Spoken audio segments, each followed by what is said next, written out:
Hey, Pastor Steve Waldron. I hope you're having an incredible day or night in Jesus. We're looking at Christianity at the time of the destruction of the Roman Empire in 476 AD and thereafter. We're in the Apostolic History outlined by Marvin Arnold. I use it like as a textbook, read. I say some things I've learned over the years. We examine what he says. Let's get started. Thanks for being here. Check out our other videos. A lot on this subject. There's always been a church. It hasn't always been the institutional church, but there's always been a church. AD 476, the cruel Roman Empire had been divinely destroyed.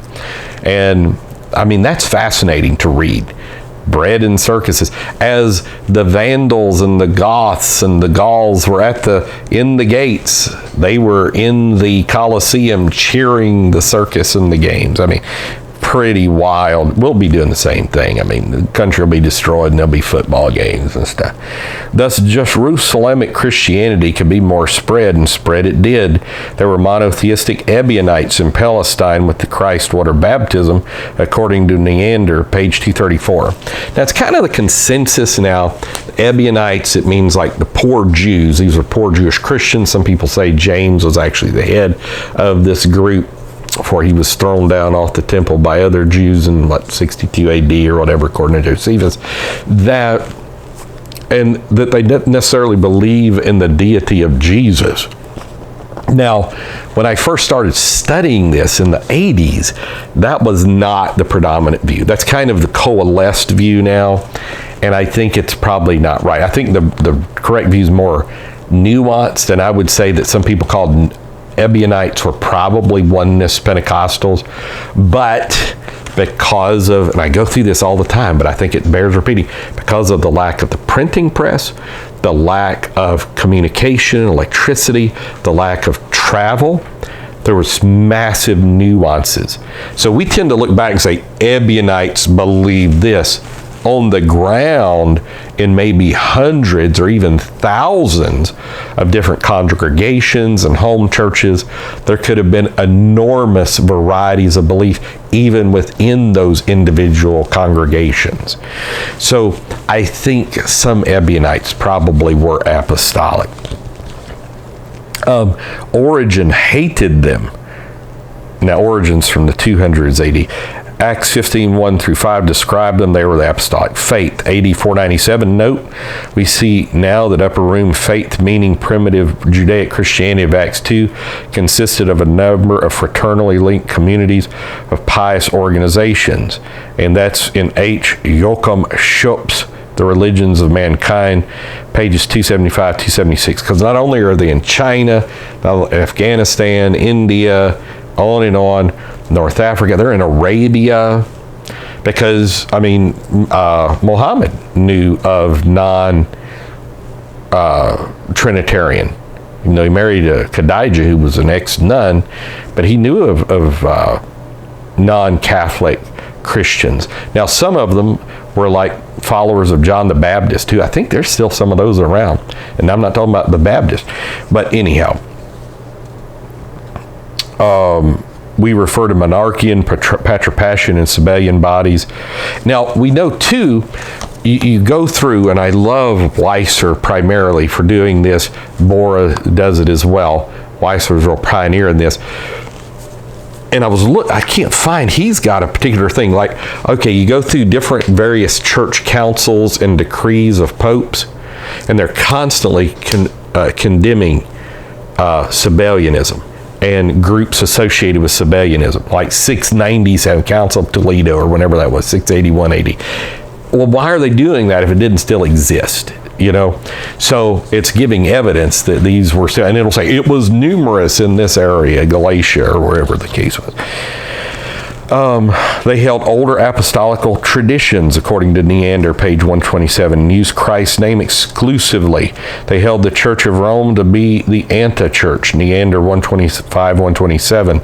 The non-Catholic bodies we mentioned held doctrines of earlier Judaic Christians. They especially adhered to the Jesus name water baptism, Mosaic Godhead doctrine of Deuteronomy 6:4.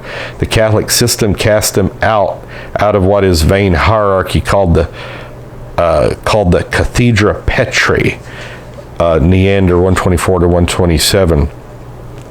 And I've got quotes here: Sabellian History by Chalfant, Sabellian History by Wormio and Dominguez, Mosheim, 1731, that Lutheran historian as well. Because Wormio in 1698 says, look, there's a bunch of Sabellians right now in 1698 in the Netherlands. I think he was in northeast Netherlands. And so he decided to write a history of Sabellianism. He was not Sabellian, to my knowledge. So now we come to the 500 to 600 AD. I've got another note, The Way Called Heresy, Our Roots by Delroy Gale has some stuff on this. European Trinitarianism, Fault Monotheism, that is true.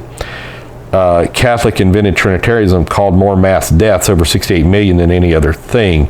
The magic in numeral 3 of the Trinity has created havoc, hysteria, and divisions that led to millions of deaths. See Hogben's Mathematics for the Million, pages 26 to 27. Now, communism's killed a lot more than 68 million.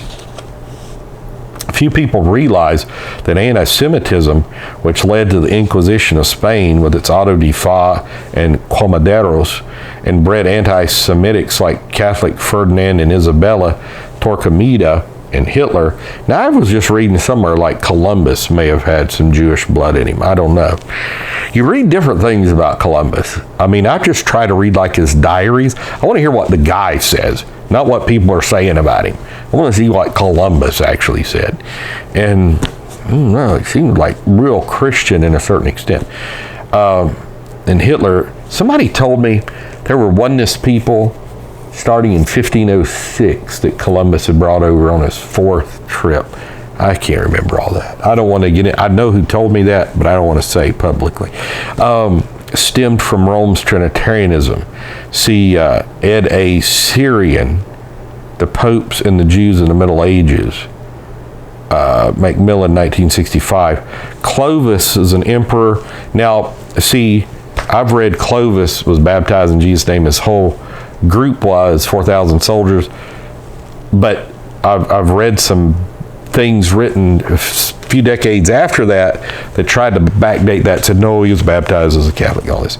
Arian, Gauls, and Visigoths fought Catholic armies and gave protection to monotheistic Christians, according to Langer, page 144. That's true. You just, if you know the sources to look at. AD 508, Western Europe was not Catholicized. That's true. Pages 189 to 207 in Locke's. There was no thought of papal power. There may have been thought in Rome, but they just didn't have it. The Charlemagne was way later.